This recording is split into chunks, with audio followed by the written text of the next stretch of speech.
Hello students, कैसे आप सब। आई होप आपकी तैयारी बहुत ही ज़बरदस्त चल रही है। तो आज की इस वीडियो में हम लोग देखेंगे टॉप 10 मोस्ट इंपॉर्टेंट क्वेश्चंस जो कि काव्य खंड से होंगे। ठीक है, तो चलिए बिना देरी के इस वीडियो को स्टार्ट करते हैं। इसमें जो भी क्वेश्चन आंसर इंक्लूड है वो सारे PYQs हैं, प्रीवियस ईयर क्वेश्चन है और मोस्ट एक्सपेक्टेड क्वेश्चन है जो एग्जाम में आने का एकदम 110% चांसेस है। ठीक है, तो चलिए स्टार्ट करते हैं। आपके सिलेबस में काव्य खंड से ये सारे कविताएं हैं। ठीक है, और एग्जाम में बेसिकली पूछता है कि ये जो पैराग्राफ एक छोटा सा दिया हुआ रहेगा कविता का एक, ठीक है, स्टैंजा बोल सकते हैं, एक पद दिया हुआ रहेगा, उससे रिलेटेड क्वेश्चंस पूछेगा कि ये जो है ये किस कविता से लिया गया है या इसके कवि कौन है। ठीक है, इस तरह का क्वेश्चंस पूछा जाता है। उसके लिए कविता और साथ ही साथ उसके जो कवि हैं उसको याद रखना जरूरी है। तो चलिए इसको 2 मिनट में जल्दी से हम लोग याद कर लेते हैं एक ट्रिक से। ठीक है, फर्स्ट है पद, तो उसको कैसे याद करेंगे, सूरदास के पद। ठीक है, सेकंड राम लक्ष्मण परशुराम संवाद, तो ये तो तुलसीदास, ये कर लेना आप। अब आत्मकथ्य कैसे याद करेंगे, सभी के आत्मा में शंकर विराजमान है, सभी के आत्मा में, सभी के अंदर, ठीक है, शंकर है, तो बोलो जय शंकर। ठीक है, तो जय शंकर याद हो गया। अब यहाँ पे देखते हैं, सूर्यकांत त्रिपाठी निराला की उत्साह हट नहीं रही है, मतलब इतना खुश है वो सूर्यकांत त्रिपाठी निराला कि उसकी उत्साह जो है, खुशी जो है वो हट नहीं रही है। तो देखो हट नहीं रही है बोल रहे, लेकिन यहाँ पे क्या है, अट नहीं रही है, तो ऐसे याद हो जाएगा। ठीक है, किसका उत्साह हट नहीं रही है, सूर्यकांत त्रिपाठी निराला का। ठीक है, नेक्स्ट यद अंतुरित मुस्कान और फसल, अब इसको कैसे याद करेंगे। अब एक जो बच्चा है ना वो चला गया खेत में फसल देखने और वहां देख लिया नाग, मतलब एक सांप देख लिया। अब जैसे देखा ना तो तुरंत खिलखिला के हंस दिया। ठीक है, दांत दिखा के हंस दिया, इसलिए क्या बोलेंगे, यद अंतुरित मुस्कान और फसल, किसने लिखा है इसको, नागार्जुन ने। तो बच्चा क्या देख लेता है खेत में, फसल देखने के लिए गया था, देख लिया क्या, नाग। ठीक है, और हंस दिया। ठीक है, तो इस तरह से याद हो जाएगा। नेक्स्ट संगतकार, अब देखिए अगर संगत बढ़िया होगा ना तो सब मंगल होगा। ठीक है, मतलब अगर संगत अच्छा होगा, दोस्त अच्छा अगर आप लोग चुनोगे तो सब मंगल होगा, सब अच्छा होगा।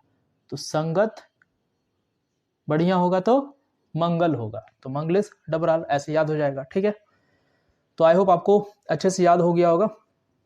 मैं थोड़ा ट्राई करता हूँ कि आपको ट्रिक के माध्यम से याद करा दूँ।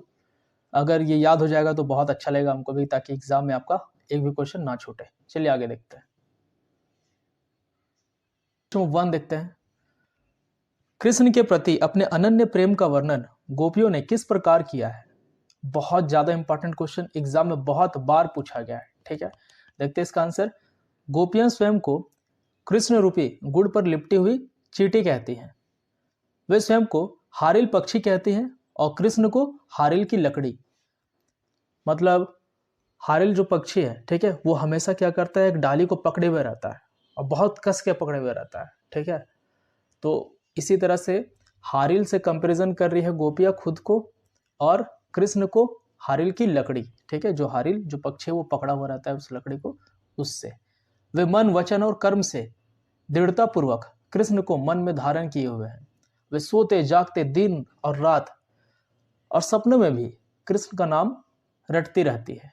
वे कृष्ण से दूर ले जाने वाले योग संदेश को सुनते ही व्यथित हो उठती है, मतलब दुखी हो जाती है।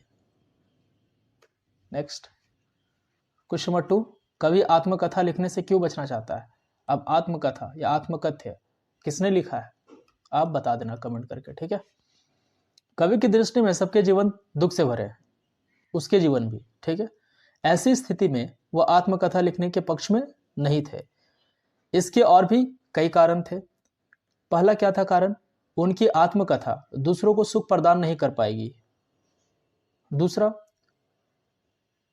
उसमें मन की दुर्बलताओं, भूलों और कमियों का उल्लेख करना होगा। अगर वो अपने आत्मकथा के बारे में दूसरों को बताएंगे तो कहीं ना कहीं अपना जो कमी है उसको बताना पड़ेगा, और कहीं ना कहीं वो नहीं चाहते हैं कि लोग इसके बारे में जाने, लोगों को ये बात पता चले।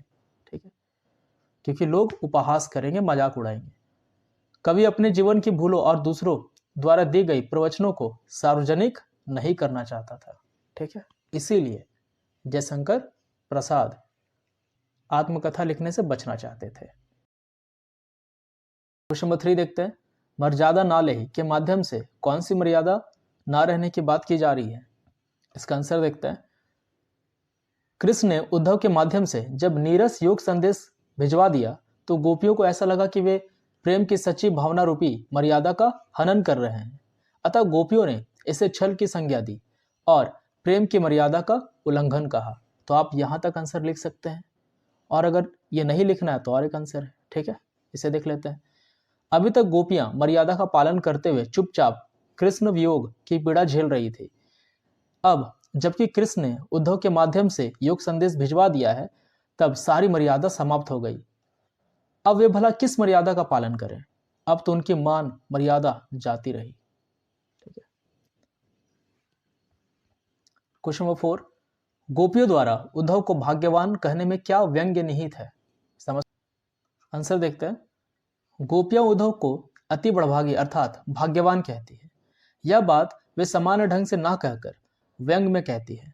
इस कथन में व्यंग्य निहित है कि जब उद्धव श्री कृष्ण के निकट रहकर भी उसके, यहाँ पे उसके होगा, ठीक है, यहाँ पे उसके सा होगा, यहाँ पे उसके प्रेम से अलिप्त है, मतलब अछूते हैं। मतलब श्री कृष्ण के साथ उद्धव रह रहे हैं लेकिन उसके प्रेम को समझ नहीं पाए हैं। वे कृष्ण प्रेम के बंधन में नहीं पड़े। यदि वे इसमें पड़े होते तो उनकी दशा भी गोपियों के समान हो जाती। वे कृष्ण प्रेम के प्रति निर्लिप्त बने रहने में सफल रहे, अतः भाग्यशाली है। वे उद्धव की स्तुति के बहाने उनकी निंदा कर रही है। कहने का मतलब क्या है ना, उद्धव श्री कृष्ण के साथ रहते थे लेकिन उसके प्रेम को नहीं समझ पाए, और गोपियां जो है वो श्री कृष्ण की दीवानी है। ठीक है, तो गोपियों का हालत बहुत खराब है और वो इसीलिए उद्धव को बहुत ज्यादा भाग्यशाली कह रही है कि चलो कम से कम तुम्हारा हालत खराब नहीं हम लोग की तरह, क्योंकि तुम बहुत ज्यादा भाग्यवान हो कि कृष्ण के साथ रहकर भी तुम उससे अलिप्त हो, उसके प्रेम को नहीं समझ पाए। तो असल में व्यंग करती है। ठीक है, इस तरह से उसका निंदा कर रही होती है। नेक्स्ट क्वेश्चन देखते हैं। क्वेश्चन नंबर 5 देखते हैं। परशुराम के क्रोध करने पर लक्ष्मण ने धनुष के टूटे जाने के लिए कौन कौन से तर्क दिए? शिव धनुष टूटने के बाद परशुराम अपने आपे से बाहर हो गए थे। ठीक है, जिसे देखकर लक्ष्मण ने धनुष के टूटे जाने पर निम्न तर्क दिए। अब देखते हैं तर्क क्या है। बचपन में हमने ऐसे कई धनुष तोड़े हैं, अर्थात हमारे लिए यह एक सामान्य सी बात है। तब आपने कभी क्रोध नहीं किया। इस धनुष पर आपकी इतनी ममता क्यों है? यह धनुष तो श्री राम के तुरंत छूते ही टूट गया, इसमें उनका कोई दोष नहीं। हमारी नजर में सब धनुष एक समान ही होते हैं। और यह सुनकर परशुराम बहुत ज्यादा क्रोधित हो जाते हैं। क्वेश्चन नंबर 6, अट नहीं रही है। अब आप बताना, अट नहीं रही है किसने लिखा है? ठीक है, इसके कवि कौन है? कविता के आधार पर फाल्गुन की मस्ती का वर्णन कीजिए, या फिर ऐसे पूछेगा कवि ने प्रकृति की व्यापकता का वर्णन किन रूपों में किया है? देखते हैं आंसर। अट नहीं रही है कविता निराला जी की सौंदर्यवादी कविता है जिसमें फाल्गुन की मस्ती का वर्णन है। ठीक है, देखते हैं फर्स्ट। फाल्गुन के आगमन से संपूर्ण प्रकृति आनंद और उल्लास से भर जाती है। मंद मंद बहती हवा में मस्ती और मादकता घुली हुई है। वृक्षों की शाखाएं झूम रही है और फूलों पर रंग बिखरे हुए हैं। कोयल की मधुर कूक और आम्र मंजरियों की सुगंध वातावरण को सुरभित कर रही है या सुशोभित कर रही है, यह भी लिख सकते हैं। खेतों में सरसों के पीले फूल प्रकृति की सुंदरता को और निखार रहे हैं। तो इस तरह से प्रकृति की व्यापकता का वर्णन निराला जी ने किया है। अब आप कवि का पूरा नाम क्या है ये आप कमेंट कर देना। ठीक है, क्वेश्चन नंबर 7, उद्धव के व्यवहार की तुलना किससे की गई है? आंसर देखते हैं। उद्धव के व्यवहार की तुलना दो चीजों से की गई है। पहला, वे कमल के पत्ते के समान अलिप्त है। जिस प्रकार कमल जल में रहता है पर उसके पत्ते जल से ऊपर रहते हैं, उन पर जल का प्रभाव नहीं पड़ता, इसी प्रकार उद्धव पर भी कृष्ण प्रेम का प्रभाव नहीं पड़ सका है। ठीक है, ये पहला हो गया। जिस प्रकार कमल का पत्ता जल में रहकर भी जल से अछूता रहता है, ठीक उसी प्रकार उद्धव भी कृष्ण के साथ रहते हुए भी उससे अछूते हैं, उसके प्रेम से अछूते रहे हैं। ठीक है, उसके प्रेम को समझ नहीं पाया। दूसरा क्या है पॉइंट, उद्धव की दशा उस तेल की गागर के समान है जो जल में रहती है पर उस पर पानी की एक बूंद भी नहीं टिक पाती। इसी प्रकार उद्धव कृष्ण के निकट रहकर भी उनके प्रेम से अछूते हैं। ठीक है, तो ये दो तर्क दिए गए हैं। क्वेश्चन नंबर 8 देखते हैं, कवि के अनुसार फसल क्या है? बहुत इंपॉर्टेंट क्वेश्चन है। ठीक है, तो फसल किसने लिखा बता देना। बच्चा क्या देख करके खुश हो गया था, क्या देखने के लिए गया था? ठीक है, अंदाजा लग गया होगा आपको। कवि के अनुसार फसल पानी, मिट्टी, धूप, हवा एवं मानव श्रम का मिला जुला रूप है। इसमें सभी नदियों के पानी का जादू समाया हुआ है। कवि के अनुसार फसल नदियों के पानी का जादू, मनुष्य के हाथों के स्पर्श की महिमा, भूरी काले मिट्टी का गुणधर्म, सूरज की किरणों का रूपांतरण तथा हवा की थिरकन का सिमटा हुआ संकोच है। इस प्रकार फसल प्रकृति और मनुष्य के परस्पर सहयोग की सृजनात्मक प्रणीति है। मतलब जो फसल जो तैयार हुआ है वो प्रकृति का भी योगदान है और साथ ही साथ मानव का भी, जो उसे बहुत ही मेहनत से फसल को उगा रहा है। क्वेश्चन नंबर 9 देखते हैं, स्मृति को पाथेय बनाने से कवि का क्या आशय है?